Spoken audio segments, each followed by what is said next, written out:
ঈদের নামাজ পড়ার সঠিক নিয়মটা কি আমরা কিন্তু অনেকেই জানি না। দেখা যাচ্ছে ঈদের নামাজ পড়তে গিয়ে আমরা অনেকেই ভুল কাজ করে থাকি। দেখা যাচ্ছে ঈদের নামাজ পড়তে গিয়ে আমরা জানাজার নামাজ পড়ে ফেলি। এটা কখনো করা যাবে না।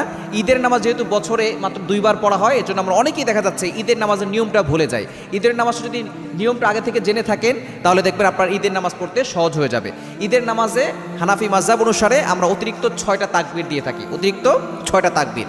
আপনি প্রথমে ঈদের নামাজে নিয়ত করবেন, আমি অতিরিক্ত 6 তাকবীরের সহিত ঈদুল ফিতরের 2 রাকাত ওয়াজিব নামাজ কিবলার দিকে মুখ করে ইমামের পিছনে আদায় করতেছি, আল্লাহু আকবার। এটা বললেই আপনার নিয়ত হয়ে যাবে। যদি নিয়ত করতে নাও পারেন, মুখে মুখে আপনার নিয়ত থাকলে, মুখে মুখে না বললে মনে মনে নিয়ত থাকলেই আপনার নিয়ত হয়ে যাবে ইনশাআল্লাহ।